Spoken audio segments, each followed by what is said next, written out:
중국인과 친해지기 파트에 대해서 발표를 시작하도록 하겠습니다. 먼저 중국인의 특징에 대한 설명을 시작하도록 하겠습니다. 중국에는 우리나라의 사투리처럼 각 지방마다 언어가 조금씩 다른데요. 대표적으로 북경어와 포통어를 비교해 보도록 하겠습니다. 북경어는 중국어를 10개의 구역으로 나눈 것 중에 하나로 북쪽 지역이 있으면서 공무원들이 관공서에서 사용하는 말이고, 포통어는 북경어를 참고해서 기타 지역 관공서들에서 사용하는 말을 종합한 말입니다. 그리고 또한 중국의 대표적인 지역이라고 할 수 있는 북경과 상해를 비교해 보도록 하겠습니다.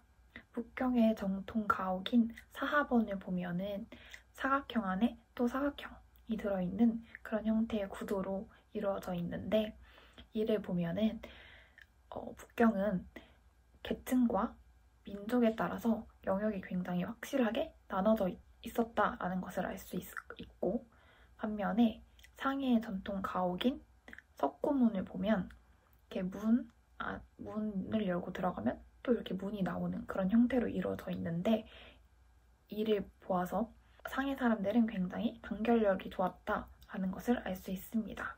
북경과 상해는 이뿐만 아니라 경제나 치부 등에 관련돼서도 굉장히 다른 특징을 가지고 있는데요. 먼저 경제관념에 관해서는 북경 사람들은 굉장히 대범한 반면 상해 사람들은 철저하게 따지는 특징을 가지고 있고, 치부에 관해서는 북경 사람들은 치부를 감추려고 한 반면에 상해 사람들은 치부를 드러내는 그런 특징을 가지고 있었다고 합니다. 그리고 마지막으로 북경 사람들은 굉장히 대범하고 체면을 중요시했다면 상해 사람들은 체면을 중시하지 않고 실리를 더 중시하는 특징을 가지고 있습니다. 요즘엔 중국인들과 인사를 할 때는 보통 눈을 맞추고 가볍게 인사를 합니다. 하지만 더욱 친해지거나 공식적인 자리의 경우에서는 악수로 인사를 하기도 한다고 합니다. 중국 사람의 집에 초대를 받아 가게 되면 남자가 요리를 해서 대접하는 모습을 자주 볼 수 있는데, 그 이유는 중국에서는 여자를 귀하게 여겨서 어렸을 때부터 집안일을 시키지 않기 때문이라고 합니다. 또한 중국은 집안에서 신발을 벗지 않는 경우가 많은데, 그 이유는 자신의 발을 남에게 보여주는 것을 꺼려하기 때문이라고 합니다. 중국에서는 손님을 집에 초대하는 것을 굉장히 각별하다고 생각한다고 합니다. 따라서 중국에서는 손님을 접대할 때 굉장히 친절하게 접대를 하는데, 손님을 접대를 할 때는 음료와 견과류, 해바라기 씨를 제공한다고 합니다. 손님에게 음료를 제공할 때는 손님의 잔에서 음료가 떨어지지 않게 계속해서 잔을 채워주는 그런 문화가 있다고 합니다. 중국 친구의 집에 초대를 받아서 가게 되는 경우에는 선물을 준비해서 가는 것이 좋은데요.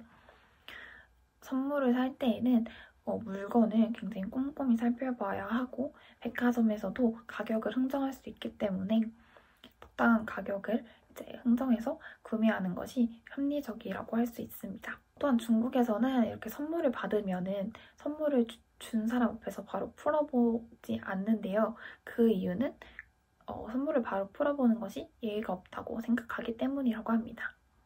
중국인 친구들에게 선물을 줄 때 주의해야 하는 선물들이 있는데요. 죽음, 그리고 끝남과 같은 발음을 가지고 있는 시계, 그리고 우정의 끝을 의미하는 뾰족한 물건, 헤어짐을 의미하는 과일, 배, 그리고 장례식을 뜻하는 손수건 등의 선물들은 주의를 하는 것이 좋습니다. 중국 사람들은 시간 약속을 어기는 것에 대해서 굉장히 무례하다고 생각하기 때문에 시간 약속을 굉장히 철저하게 지킵니다. 따라서 중국 사람들과 만나는 약속을 했을 경우에는 10분 정도 미리 약속 장소에 나와 있는 것이 예의라고 할 수 있습니다. 중국에서 이성과 만났을 경우에는 악수를 제외하고 신체적인 접촉이 없을 것입니다. 중국인들은 이성과의 신체 접촉을 거의 하지 않는데, 외국인들과는 더욱더 신체적인 접촉을 하지 않으려고 한다고 합니다. 중국에서는 남자와 여자가 데이트를 하면 결혼을 전제로 교제를 합니다.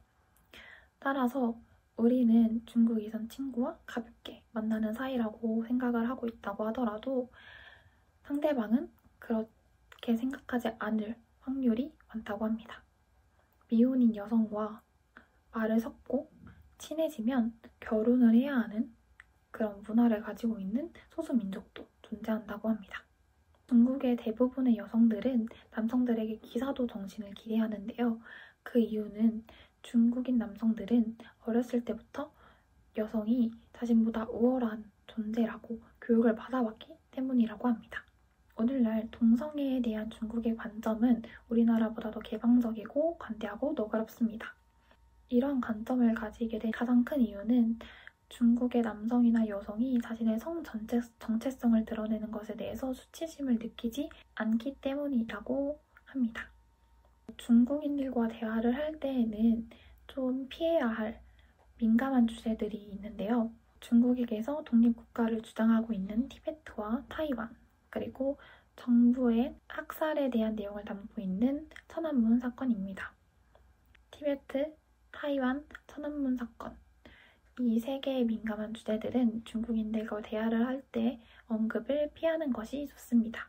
중국은 현대화 초기에 서구를 따라했지만 현재는 성을 앞에 쓰고 이름을 뒤에 쓰는 방식을 사용하고 있습니다. 중국 성씨 대사전을 보면은 중국에는 23,000개의 성씨가 있고 그 중에서 가장 많은 성씨는 리, 왕, 장, 리우입니다. 중국에서는 성과 함께 존칭을 붙여서 부르는 것이 예의인데요. 남성에게는 시엔성, 여성에게는 타이타이라는 존칭을 붙여서 부릅니다.